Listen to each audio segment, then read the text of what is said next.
Hey, good morning, everybody, and welcome to the Security Advisory webinar series. This is an open forum. We'll get started. Well, Adam, I don't know. You want to get started right now, or should we give it a couple minutes? I think we're two past the top of the hour. We only have a little over, 30, 40 minutes to grip it and rip it here. So I think we get going, Paul. Great. Okay, let's do it. So this is an open forum. This is where you can ask questions and you're going to get answers. We're mixing it up a little bit. Rather than putting Q&A at the end, we have Adam Burke and Mike Dillon. Adam is the VP of Sales and Partnerships at Quest, and Mike is the CTO. So if you have questions, definitely these are the guys who can help answer them. So we are going to start with Q&A, and we have some that were submitted through registration. So thank you for submitting. If you have questions, feel free to put it in the chat, and we'll get those answered throughout the session as well. So Mike, Adam, how are you guys doing today? Good. Thanks a lot, Paul. Thanks, everybody. Good, Paul. Glad to be here. Looking forward to a UC Davis victory over Sac State this weekend in the legendary Causeway Classic. For those of you who are not in Northern California, trust me, it is a big deal in collegiate. Go Stingers. Go Stingers. Go Stingers. All right. Right now, this small portion of the forum is complete. We've done it. Let's get into some questions. So Adam and Mike, how much remediation can be done through a CrowdStrike endpoint? Does every breach require a red team? What is that line? Yeah. So probably, the word breach means something. So if they are breached, you have to watch out for that. But maybe they're asking about, does every event or something like that deserves a red team? If it is a breach, and if you call it a breach, if you're in a health world, then you got to follow very specific protocols. So not sure on the exact words, but the idea there is that devices or EDR tools like CrowdStrike, they do have a lot of capability to help you remediate things and or contain things. So we work with people very specifically to do things some of the basic thoughts is just to take the PC offline, or to really, does it really like isolates it, doesn't really shut it down, just isolates it. So there are a lot of things that can happen with like an EDR tool based off of those policies. And they're really nice. Again, we really want to talk to people too about how do I do the auto containment? What would be the policy to do the auto containment? And then what do I do with it after that? Maybe that's part of your red team thought, but there are forensics capabilities within those EDRs tools to really determine within your instant response program.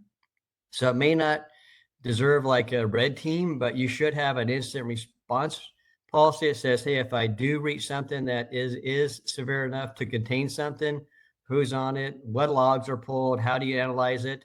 That doesn't always involve the red team. That could involve just your instant response and your SOC. So we have that within our companies or within our clients where we're the instant response.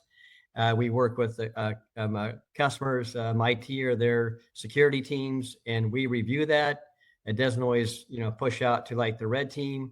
If it is severe, if we think things were taken, or if it's more enterprise wide, that may like engage it too. So it doesn't always take it, but there's a lot of details, a lot of like noise within that world that says, hey, it's malware, it's something that's somebody's not supposed to be doing, but it's not going to ring the red bell for the red team all the time. So there's a lot of stuff taking place there. We see that too, just on conditional access, unusual travel, those type of things, besides just from like EDR tools. So having a policy or having a team down to understand how to deal with your instant response without always pulling in the forensics team is a big deal.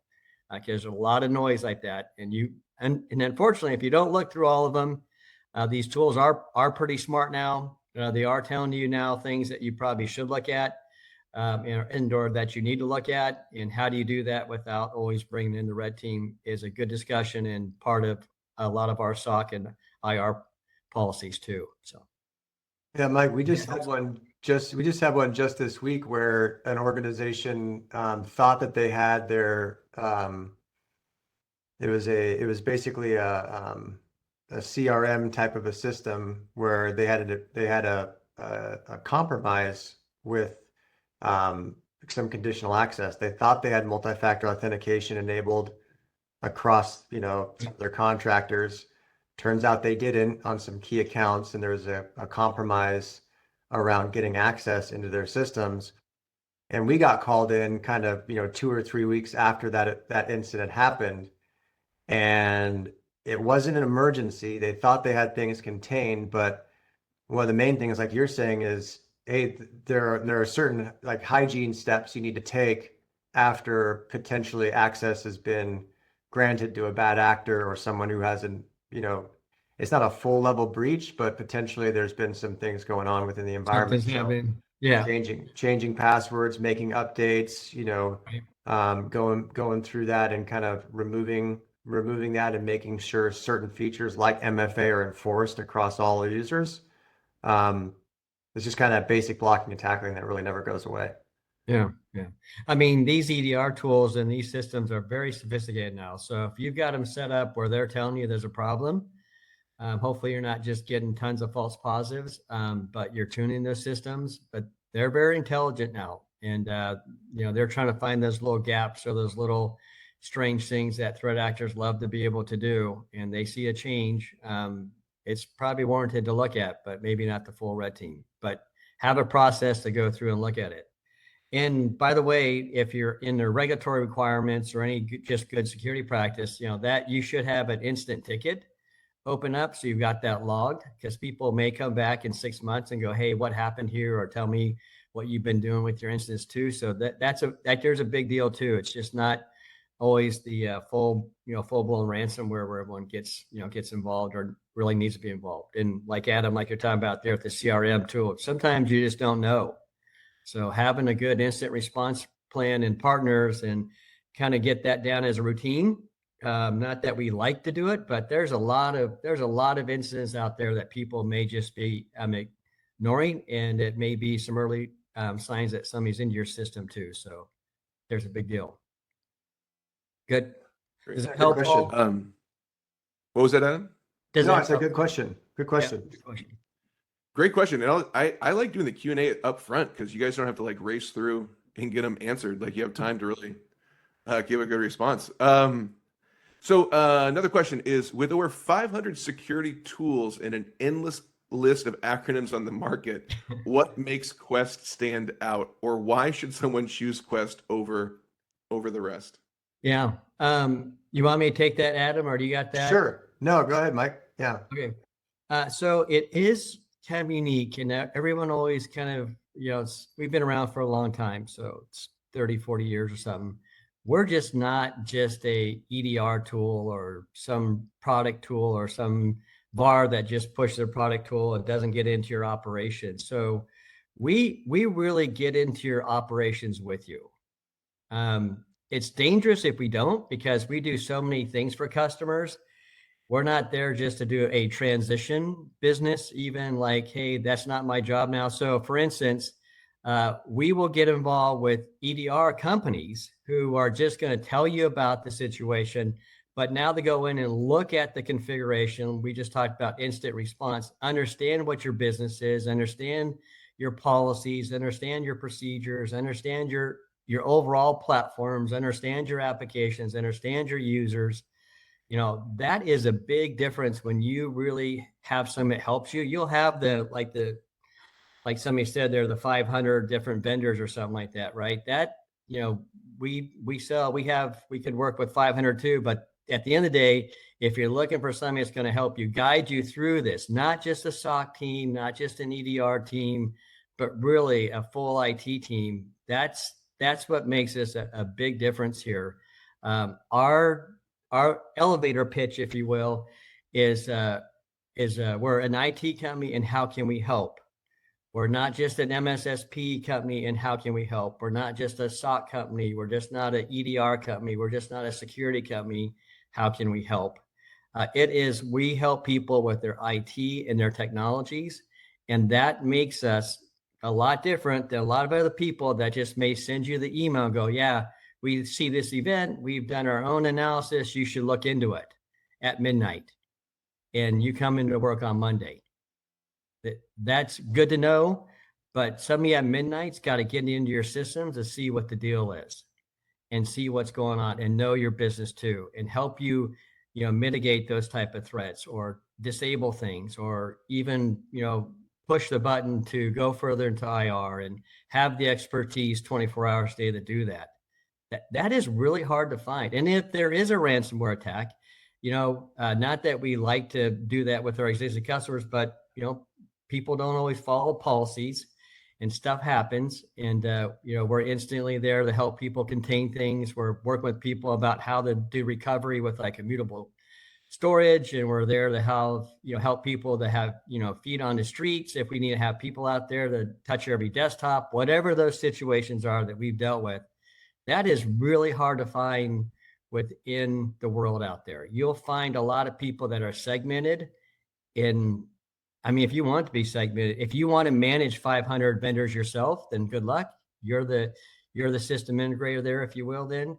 But if you need help with somebody managing all those different platforms for your security, that's what we do very, very, very well. That may be a long-winded answer, but No, Mike, I think, and also just to add to that reality of recovering applications and helping organizations restore things. This latest iteration of cybersecurity, ransomware and malware outbreaks has been going on, last 6, 7, 8 years. But before that, a lot of our discipline and a lot of our growth as an organization was around risk management in DR and actually helping organizations plan out and script out what happens when something goes wrong. One of the biggest DR, risks and disasters these days is malware and ransomware and all those types of, security breaches. But, 10 or 12 years ago, you had everybody figuring out, how to avoid floods, natural disasters. We always used to brief that, a pandemic could be an issue. And I was always kind of like, yeah, but is that really going to happen? Then of course, 2020 happened. So it's like, okay, yeah, that's a real thing. So that ability to recover from disaster, is kind of core to our culture and what we've been doing for over 20 years, which I believe, and we could be wrong, but like you said, is a very, very unique capability when it comes to actually helping organizations, put Humpty Dumpty back together again. Yeah. Great. Thanks for all the questions, by the way. And if you have more, feel free, again, add them in the chat. Our next question, are companies shifting more security controls to the cloud or keeping them on-prem? And what are the real-world challenges you're seeing either way? Maybe. Is that an answer? It depends. Depends a good one. Well, on to the next question. I don't know. Any other? Well, this kind of speaks to our topic today, right, Mike? As far as hey, maybe putting all your cybersecurity or communications in a cloud or dependent on the internet. There's realistically, Mike, there's sometimes people don't want to hear it, but there are trade-offs, right? There are. Yeah. I know. I kind of be a little bit of a quick answer there, a little bit, but definitely. I think there's some illusions out there that people are probably dealing with, like, for instance, Microsoft's going to take care of me. So some of those thoughts are out there. And Microsoft's obviously a big company. A lot of people use them, same as AWS, same as Google. And to a certain extent, there's some truth to that. So, going to their cloud may help you out in some, but it's not 100%. Nothing's probably ever 100% with it. And then when you get into some of the nuances and very technical here on some of the nerd knobs, if you will, about how to apply security, how to apply it and the impact of it. And also the awareness that it's a vulnerability and the awareness that you need to tweak it yourself. It's just not by default. So as you go to the cloud, having your eyes wide open is a big deal. Now, if you've got, I think part of the question was too, is what are people doing, locally on site? So that's a good question. A lot of people will still ask that question. A lot of times, just very simple things like, hey, your firewall on your site, is it doing split tunneling? You know, how much vulnerability? Because people are looking to get anywhere. And split tunneling is that firewall could go to the internet or go to some specific VPN site that you want to be pointed to, traffic on it.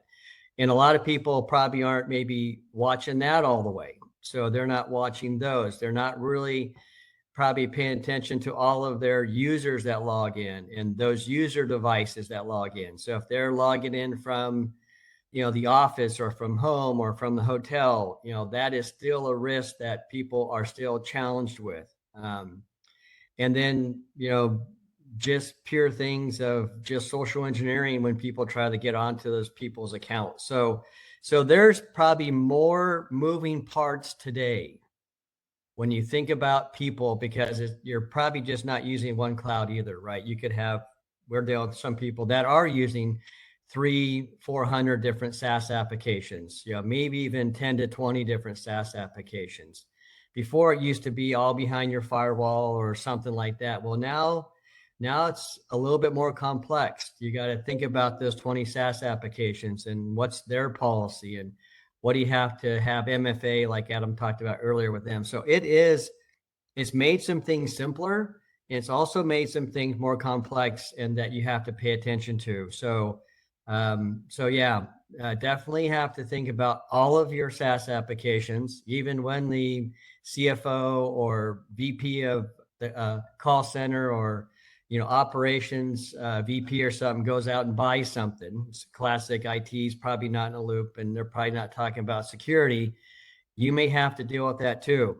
So somebody just went and bought something. They don't do single sign-on. They don't do MFA. How are you going to deal with that? And you have maybe no control over that application now that they just went to, and they're going to put up some sensitive data there. So that's the complexity thing that has built here that I think we made it real easy for that CFO to go buy that SaaS application. So that's cool. The go-to-market is really, really quick now.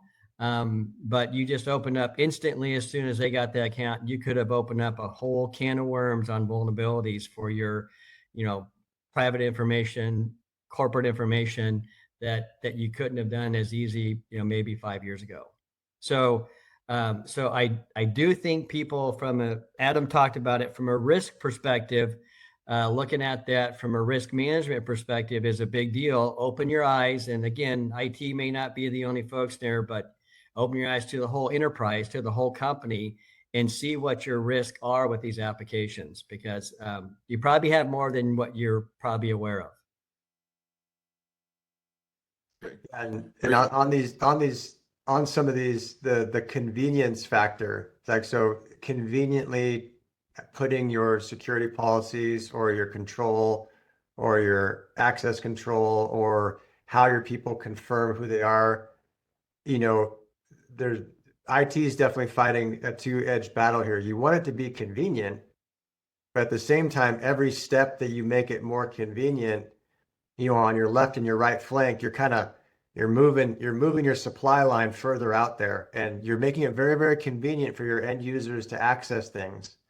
But the more convenient you make it for your end users to access things, sometimes you can kind of open yourself up a little bit for some potential vulnerabilities if you're not, like Mike's saying, not going into it with your eyes wide open as far as roles and responsibilities. So I know when I'm talking to partners and people out there who are working with end users in the market, hey, convenience is great, efficiency is great, speed to market is fantastic, SaaS is cool, you can turn on features very, very quickly, but just from an individual standpoint, think of it like an individual. When your kids or your wife or someone has, an application on their phone that's default location services enabled, you have to think about that. Who are you broadcasting your location to, right? Who are you enabling to understand where you are or where you're signing in? It's not always super, super complex, but a good way to think about it, at least for me, is the more convenient something is to access and deliver, sometimes it's convenient for bad actors to access that data as well. Good point. Great point. And finally, our last question is, what is the consensus on viable alternatives to VMware now that Broadcom has increased licensing costs? Is there a platform that is best suited for migrating from VMware? Do you want me to take that, Adam, or do you have it? Yeah, I'd love to hear what the consensus is. Yeah, exactly. Yeah, that'd be true. Yeah. I definitely is a good time to do the check, right? Because Broadcom is changing over the past year and a half. I know for us, when they first came out with some of their initial changes when Broadcom bought them, we had to do some of our own checks, like a sanity check of, what do I have, which is a big deal. A lot of these things have changed, and then they kind of put some, well, you've got to have it on the minimum cores, and then you got to worry about, in our case, we do a lot of DR. So when DR came into play with the new Broadcom rules, people had to count, if you got a vCenter active down at your DR site, you've got cores, you've got to, that's a little bit different twist than where they were before. So production wise and DR wise, we really had to look at that with a lot of customers. And then we had to kind of just say, am I in the middle of a refresh? Am I in the middle of my contract? What am I in the middle of? Because they're changing things even recently here in this past month or so, even the past couple of weeks, wherever it's been, they're even changing their bundle pieces and their enterprise versus standard maintenance and some of those things. So where am I going? So there are viable options. I had to do that for Quest. So we had to look at viable options. I didn't move everything over to, off of like VMware. In some cases I couldn't. In some cases, working with customers, they wanted to stay on VMware. I had to look at costing changes. But we did look at alternatives and we did move them. So we went from one point in time is around 15,000 cores. And I think I'm about 5,000 or 6,000 cores now on VMware, and how to move the other 10,000 cores or so over to other platforms. So we had to look at it. We had to look at from the VMware to the Azure local on-site. We have our own edge platform that is not on top of VMware. So that's a big thing that customers looked at too. It's the Quest Edge. So we have that. We have it at multiple different data centers. Works good, runs good. It's not, if somebody's, religious here, it's got to be VMware or nothing, then okay, that could be a problem. But we had to go to those alternatives also. So that all worked out good for us. We're not, I guess we all have to go through an awareness of this is changing, especially in the mid-market, anywhere, below the enterprise, even medium enterprise. I'm not sure when you talk to Broadcom, some of their market segments that they're really focused on, everyone else just has to deal with it. So we're dealing with that stuff too. So, back to what we talked about earlier, right? Who's really taking care of you? Broadcom's taking care of what Broadcom's got to take care of. And then we've got to take care of what our options are, and same with customers and same with Broadcom. Again, we still have a lot of cores on Broadcom, but we had to, worry about us and our customers and what other options do we have, and we moved them to other options. So there are viable options. I wouldn't necessarily always swing for the fence on everything, like it's all or nothing. I had some of those thoughts because I was probably more, pissed off than anything else about how much they're changing things. But then there's reality. Then there's like, what's really the price difference? Then what I really have to run this on? What are the applications? Blah blah blah, about what I have to deal with. So we're good with the change because we understand there's a change and we have options. If you're stuck, don't know the options, then obviously get a hold of us. We have a couple different programs that we work through people on that get up on a conversation to see what your situation is, talk to you about where you want to go. Obviously we could look at some sort of a feasibility study to go left or right. We had to do that with a lot of customers, stay on Broadcom or not, or some sort of a hybrid. And then if you stayed on Broadcom, we have to look at your hardware platform, make sure that what you are paying minimums for it works. So yeah, so changes are happening. Got it. There are options, and suggest everyone looks at where they are. And it's always good to have some options here, other than just VMware or die here, or Broadcom or die. So Yeah, one thing real quick from a business perspective that I think, no crystal ball here, but Wall Street and the market reacted very, very favorably to what Broadcom, the move that was made, right? So the stock price appreciated very well, and they're doing great.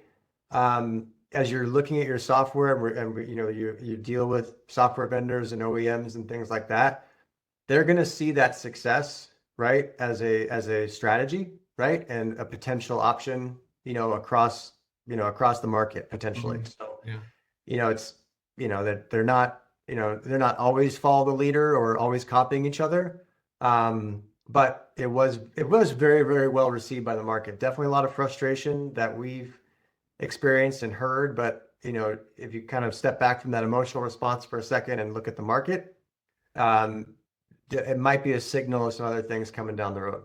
Yeah, I definitely think other vendors are probably you're kind of talking, Adam, about other vendors maybe doing the same play here, right? Because of what the market said about Broadcom.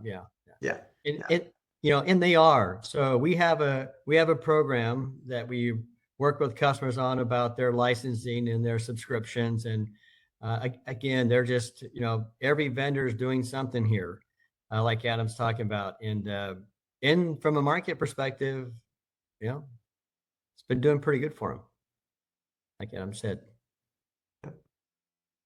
Paul, how we doing?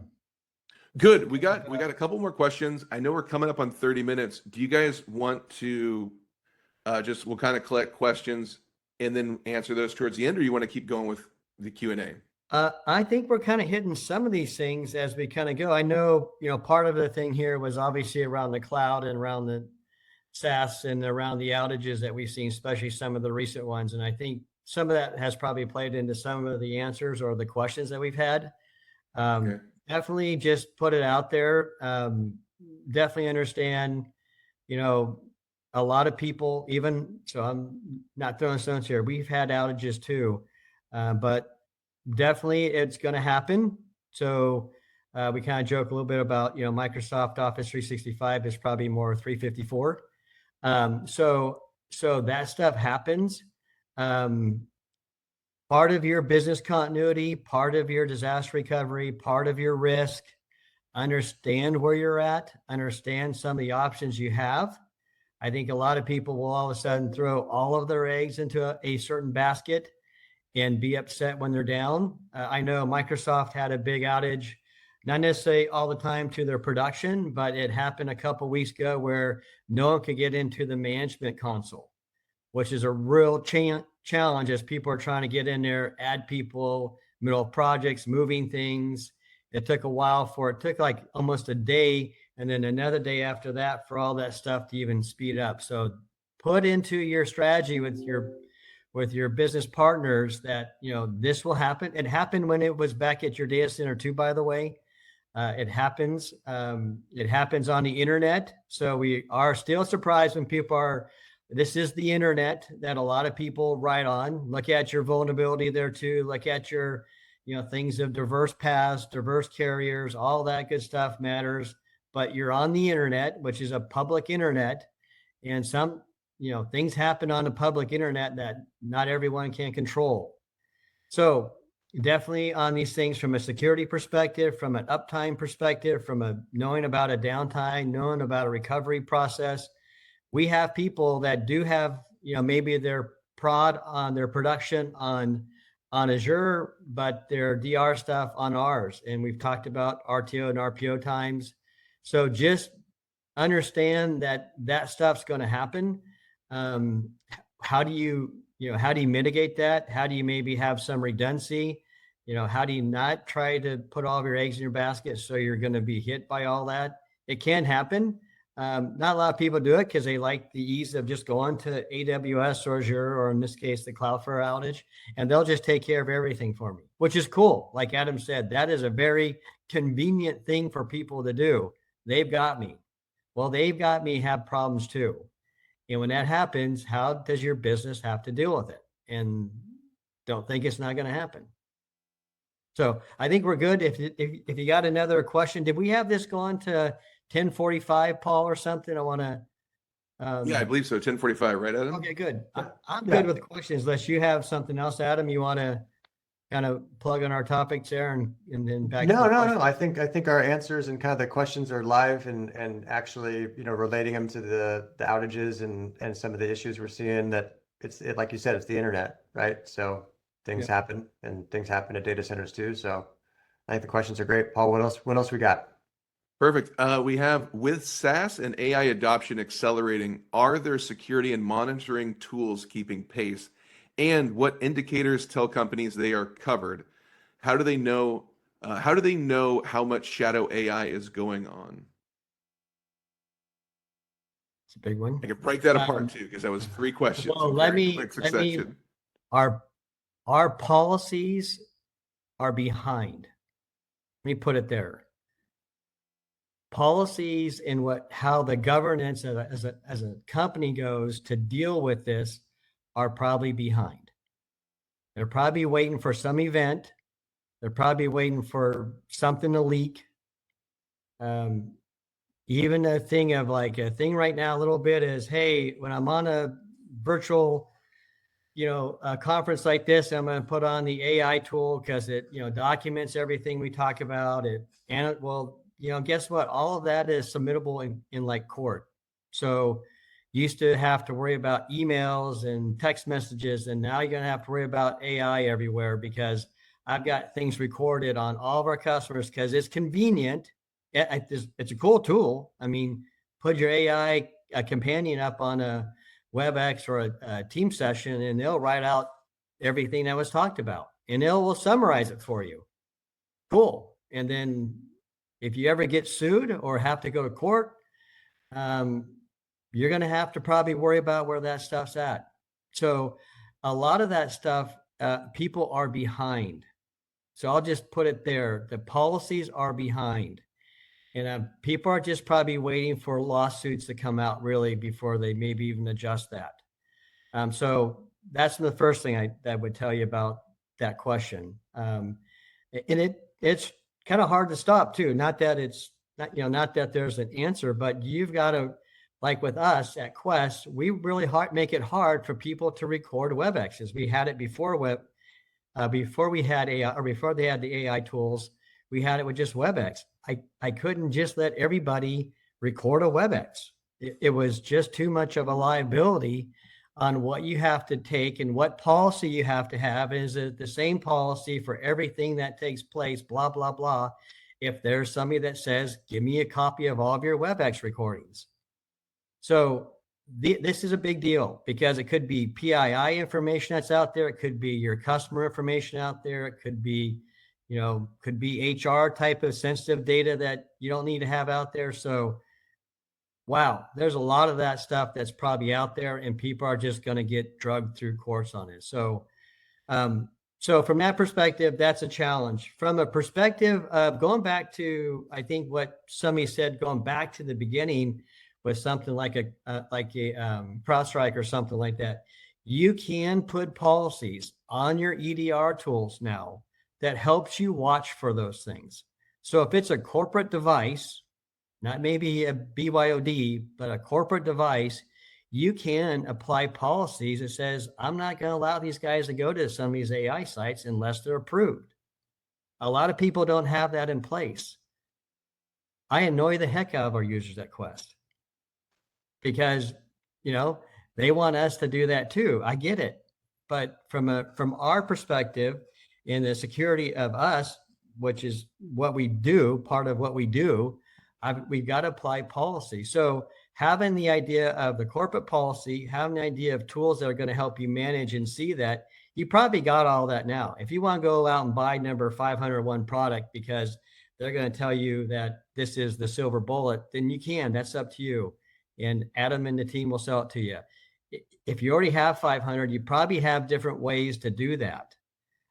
You have to get your head around policy. You got to get your head around configuration, working with your business units about what they can and can't do, and apply it. And then watch it, and then maintain it.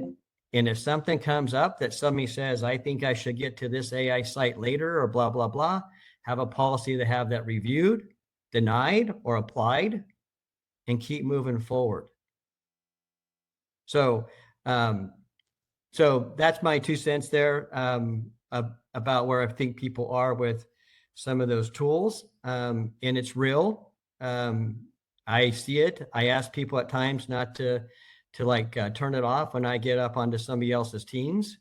I definitely, if it's about a customer situation with their environment, I don't like to talk about the details about a customer situation up in somebody's recording it. So you gotta have those type of policies and those type of discussions. And sometimes they don't come up until there's an actual breach, or, a lawyer comes knocking on your door.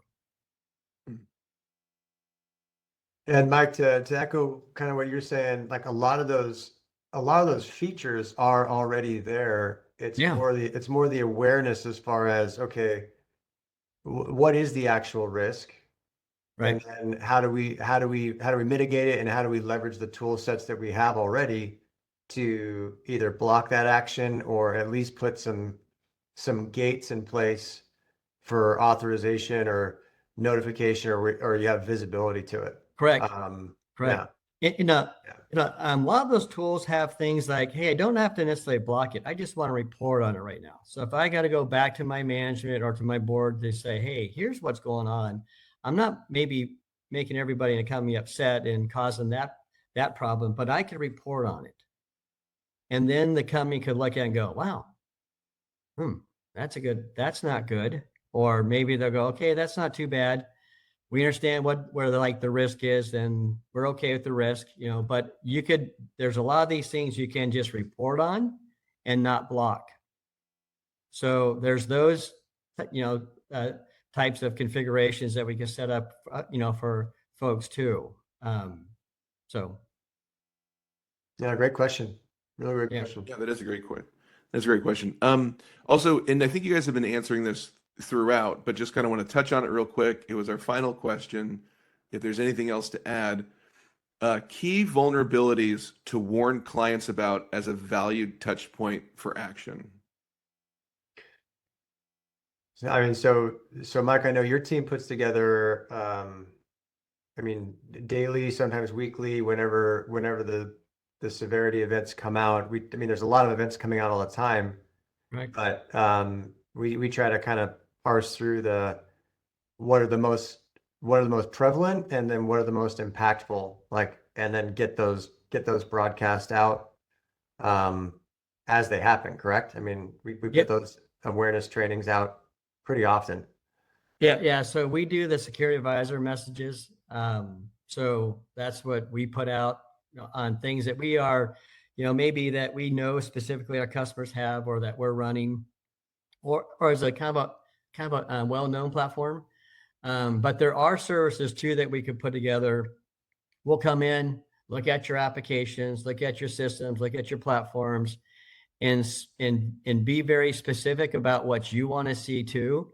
So we can set that up for you also. So, again, a lot of different people have a lot of different vulnerabilities, a lot of different applications, a lot of, stuff they may have to watch out for or keep an eye on. So we do it from a general perspective, and we send it out. Like if it's a Microsoft, Cisco, Fortinet, Red Hat, whatever the case is, AWS, whatever their vulnerabilities are coming out with, we'll do the general that we see that is usually a high being probably more than a 8 or higher. And then we'll also set up for customers very specifically for them, so they could be alerted, or we could be alerted on and validate. There's been a couple here recently, even with like the Microsoft with WSUS events into people's tenants. So Microsoft, there's been obviously some vulnerabilities with WSUS over the years. It's a patching tool that Microsoft has had. And so those are things that have been popping up in people's consoles and into their CSP consoles and those things. And we've had to, go out and find where they were. What was it? What was it hidden behind? Why wasn't it patched? All that good stuff too. So besides setting up your specific environment for what you could be alerted on, we also help with digging into, is this a false positive? Where do we see it? What devices are there? And how do you mitigate it? Not all the mitigations are all done by patches. Some of them you have to do with configuration changes in patches. Great. We have one quick question too, and then also we want to mention the ebook that we just released. Really proud of it, and we'll touch on that in a second. Quick question: do you have physical SOCs? Do you employ SOC analysts who are not U.S. citizens? Thinking of government work. So yes, and yes. Maybe if I got those right. So we do have a SOC. We have multiple locations. We do employ people overseas, but if it's a government requirement that this is kind of tricky because we got to go through this thought.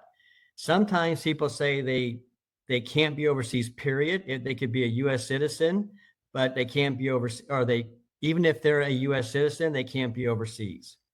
So we have to work through that thought. And then we have people that says, hey, they've got to be a U.S. citizen only within the United States, or no, they could be a U.S. citizen and work overseas. So depending on some of those rules, those are the rules that we have to play by, and how they get access into that client's platform, and how we route alerts, and how we do configuration changes, and how we have access control and all that good stuff. So we have to work through those 3 or 4 different scenarios quite a bit, which is always confusing me. I mean, we'll lose to some outsourcing company over in India, and I'm going like, wait, this is a DoD, or this is a HIPAA type of thing, and so I don't know how they get through everything. They're not all U.S. people, I guess, is the definition of U.S. people gets kind of gray. So I don't know how all those folks do it, but I know from our perspective how we have to manage it, and how we have to audit, and how we have to report to customers about who's getting into their system. So yeah, we hit all of them. Okay. A lot of rules, but we can definitely help you out. Again, we just released cloud from core to cloud, smarter infrastructure in an AI-driven world. It's an ebook. It's great. A lot of actionable steps there as well. As you can see, a lot of ways to contact us. We would love to talk to you. If you have questions that we did not answer, please reach out. Adam, Mike, anything else you want to add? No, great questions, by the way. Thank you for answering, for asking the questions. Hopefully our input and our responses have been good. If you want anything further, then let us know too. But thank you for asking the questions. Appreciate it. Yeah, appreciate everyone's time today. Thank you for joining us. Thank you very much.